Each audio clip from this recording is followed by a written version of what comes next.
12징배. 현상금 11억 베리로. 과거엔 칠무의 일각이자 빅맘 해적단의 주요 전력이었을 만큼 상당히 강력한 전투력의 소유자입니다. 전적 역시 화려한데 지금껏 징배를 상대로 명백하게 우위를 점했던 인물은 딱 2명으로 바로 현 해군 원수인 아카이누 사카즈키와 사왕 빅맘 샬롯 링링입니다.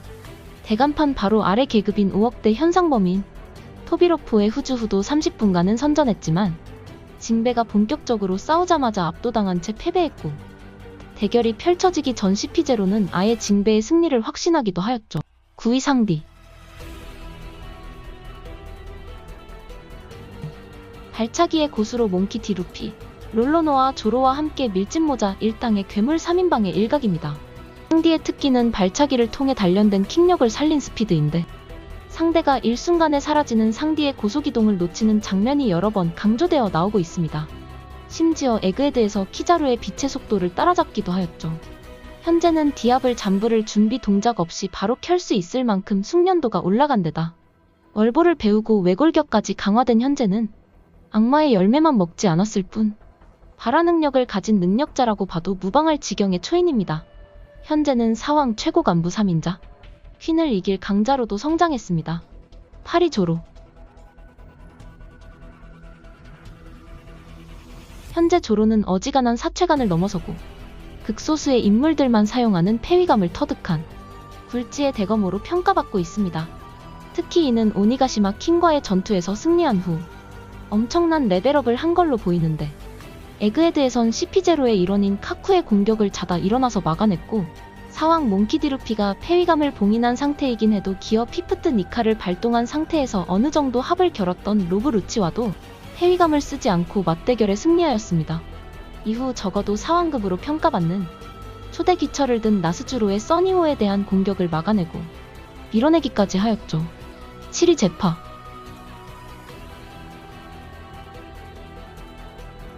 대해적시대 이전에 바다를 누볐던 강자였던 데다가 전 해군본부 대장이었던 인물인 만큼 세계관 최상위권의 강자입니다. 애초에 그 괴물같은 3대장을 기른 남자이기에 본인의 실력도 엄청날 수밖에 없습니다. 심지어 노쇠하여 병든 시점에서도 키자루와 호각으로 싸울 수 있었죠. 참고로 조로 상디 징배 같은 경우 아직 해군대장급이라고 평가하기에는 좀 더 보여줘야 한다 생각했기에 제파를 이들보다 높은 순위에 정하였습니다. 6위 오뎅.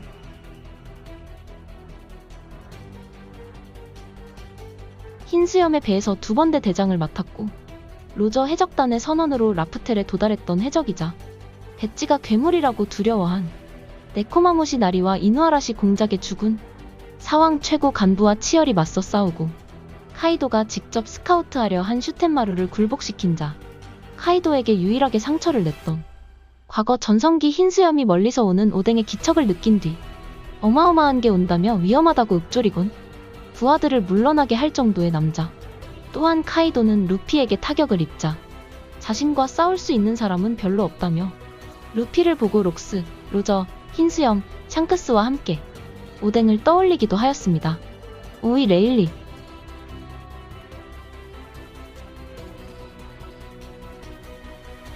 해적왕 로저의 오른팔로 2년 전 나이는 먹을 게 못 된다고 엄살을 부렸지만 한창 현역으로 뛰고 있는 세계정부 최고 전력 해군 대장을 단독으로 상대했고, 가프는 전쟁이 시작되기 전 레일리 소식을 듣고 지금 해군에게 두 전설을 한꺼번에 상대하라는 것이냐? 라는 말로 레일리의 목격 정보를 덮으라고 지시하면서 세계 최강의 해적 흰수염과 나란히 평가했습니다. 또한 사왕 마샬디티치가 아마존 릴리로 쳐들어와 행콕의 목덜미를 잡고 일촉즉발의 상황이 벌어지고 있었는데, 레일리가 나타나 자신이 보증을 서주겠다고 하며 중재자를 자처하자 티치는 군말 없이 그 제안을 받아들여 아마존 릴리에서 철수하였는데, 이는 사왕 입장에서 봐도 전성기가 레일리인데도 결코 무시 못할 존재임을 증명하는 대목이었죠. 4위 미호크.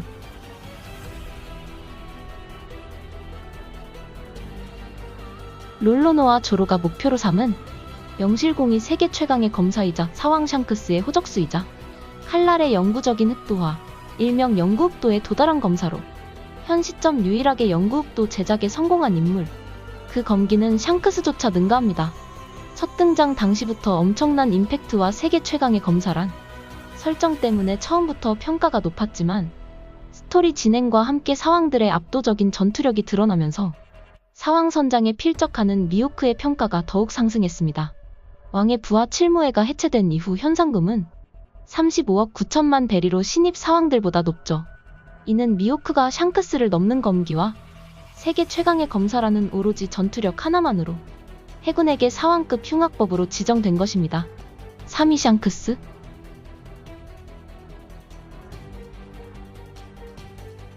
사왕의 일각이자 해적왕 골디로저의 후계자로 최종장 기준 현역 해적들 중 현상금이 가장 높습니다. 세계관 최고의 권력 집단이자 미지의 힘을 가진 오로성조차 샹크스가 본격적으로 움직이면 막을 수 없다며 위험성을 인지했으며 특히 이 강함은 열매나 다른 도구에 의존하지 않은 샹크스 본연의 힘 패기에 비롯된 것으로 다른 강자와 비교하더라도 강력한 편인 패기의 능력을 보유하고 있죠. 심지어 샹크스의 패왕색은 상대의 견문색을 죽일 정도이며 이 능력으로 인해 샹크스는 견문사례라고 불리죠.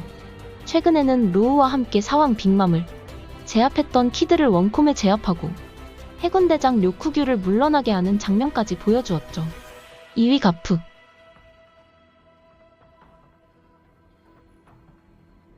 과거부터 해군의 영웅으로 불린 인물 생고쿠와 함께 과거부터 골디로저, 흰수염, 록스디지백 등 수많은 대해적들과 맞서 싸웠던 전설의 해병입니다. 해적 역사상 최악의 수배자였던 로저와 사륙전을 여러 번 벌였고 로저를 몇 번이고 궁지에 몰게 한 가프가 얼마나 강한지 짐작할 수 있죠. 최근 하치노스에서 전성기가 완전히 지나버린 몸으로 엄청난 활약을 보여주었는데 전성기는 얼마나 강했는지 짐작조차 안 되는 인물이죠. 1위 로저.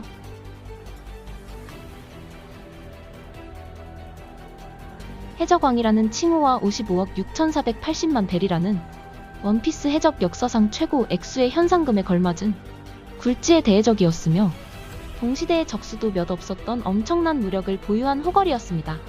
당장 세계 최강의 생물이라는 이명을 가진 사왕 카이도가 악마의 열매 없이 패기만으로 최강의 자리에 오른 차로 로저를 언급하기도 하였으며 분명한 건 로저는 악마의 열매의 힘을 빌리지 않고도 한창 전성기를 보내던 흔들흔들 열매의 진동인간 에드워드 뉴게이트와 대등하게 겨룰 정도의 무력을 지녔다는 것이죠.